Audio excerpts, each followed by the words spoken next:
Ladies and gentlemen of the Action Army, what is going on? And welcome to another episode of Answers for Athletes. In today's video, I'm answering the question from Alejandro Mendez, 8335, who says, how can I do all of your vertical jump training and make sure I don't get injured again? I've already tried to increase my vert with my training, but I got patellar tendonitis. How do I do that? Before I give you that answer, I'm going to say comment jump for a free bodyweight vertical jump training program and stop playing with your results. Stop playing with your gains. Get my advanced training programs with weights. You get your first month free when signing up. I will take you to the absolute next level. Do you know how many people I've helped dunk a basketball? Thousands. So let me answer your question. How to not get injured when doing your vertical jump training. I have a few tips for you. Tip number one, this is the biggest thing. The number one thing that you need to do to not get injured is you need to progressive overload properly. And you're all going to roll your eyes. But I promise you, if you try to sprint, as I've said many times, this shit is a marathon.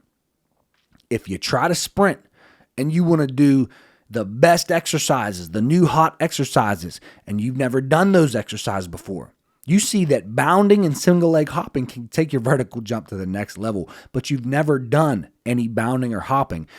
If you don't regress to the point where you're doing little baby hops and little baby bounds, and then you slowly progress to the point where you are doing max intensity single leg hops, if you don't do that, you're going to get hurt. And when you get hurt, that's just a setback. So one of the biggest mistakes that I have made in my training program is trying to sprint and then getting injured and getting set back, and then trying to sprint and getting injured and then getting set back. And I promise you, you will see more gains over the long run if you just treat this shit like a marathon and progressive overload properly. That is tip number one. Tip number two, if you are doing a vertical jump program or you are doing your own programming and you wake up on a certain day and you have a workout and you feel sore, let's say you feel tendon soreness, you feel sore in your knees, even Achilles tendon soreness, if you feel sluggish, if you feel tired, you don't feel ready to give max intent to that workout, push that workout to the next day. That workout will be more effective if you just take an extra day of rest, do some mobility, do some recovery work, and do that the next day. Just because my program or PJF's program or anybody's program says that you have to do this on Monday, this on Wednesday, this on Friday, doesn't mean that that's going to bring you the best results. If you do this on Monday, this on Wednesday, and then Thursday you had a basketball game and you wake up Friday and you're still fatigued from that basketball game, doing that workout Friday is not the best thing to do. Push it to the next day.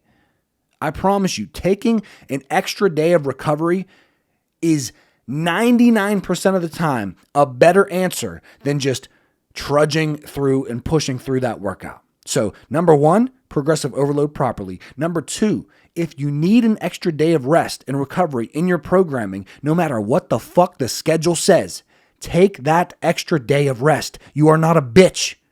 You are being smart. No matter what PJF says, no matter what I say, we don't know your schedule. We don't know that you just played this many games of AAU on Saturday and Sunday. Take an extra day of rest. That is step number two. Tip number three is very similar to tip number two, but use pain as your guide. Use pain as your guide. Just like in the second one, we used fatigue as our guide, soreness as our guide, tiredness as our guide. Now we are going to use pain as our guide. And this is what I do very well, if I do say so myself, in my Indestructible Knees program, which is new and revamped. So if you have knee pain, get my Indestructible Knees program. This is what I do very well. I give you levels. There's levels to this shit. It's level 1 through level 5 on any given exercise series. Let's say Pogo Jumps. Okay, we'll just use this for an example. There's a Pogo Jump series in my Indestructible Knees program. Level 1 of the Pogo Jump series is band-assisted double leg Pogo Jumps very lightly. Pretty much anybody can do that. Whether you have knee pain or Achilles pain, you can go very light, holding a band to assist you. Level 2 would be not using that band, very light, just body weight.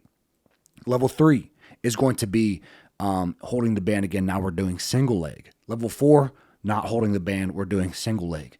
Level 5 is going to be pogo jumps as high as you can without the band. So we have leveled up all the way to intense pogo jumps as high as we can.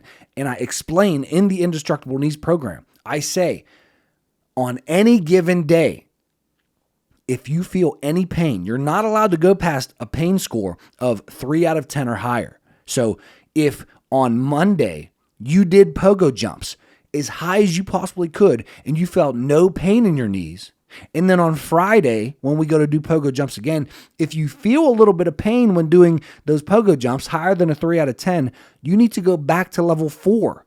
And if you feel pain there, go back to level 3.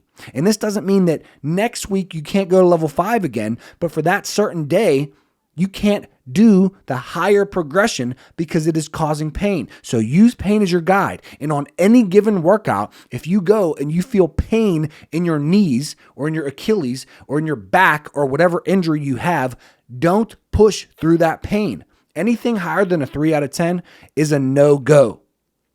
Regress a little bit, still go through that movement, and then just wait until next week to progress. So this does go hand in hand with number 2 and number 1, progressive overload properly. But you have to, number 1, progressive overload properly. Number 2, you have to use tiredness and fatigue and soreness as your guide, and don't push through that. Take an extra rest day or recovery day if you need that. And then number 3, use pain as your guide.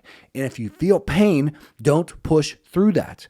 Do the lower level regression, feel better, which is actually going to help you recover. Going through that movement pattern at a sub-maximal intensity is actually going to help your knees and help you feel better. And then the next time that you go to do that, when you feel good again, then do that higher progression again. So guys, these are my 3 tips for going through your workouts and going through your programming and increasing your vertical jump without getting injured. You have to make sure you pay attention to all of these. But anyways, thank you for the question. Leave your question down below if you want me to answer your question in a video just like this. Comment jump for a free vertical jump training program. It's body weight. And then get my advanced training programs first month free. Link is in the description, or DM me work on Instagram. I'll see you guys tomorrow at 9 a.m. Eastern Standard Time. Peace.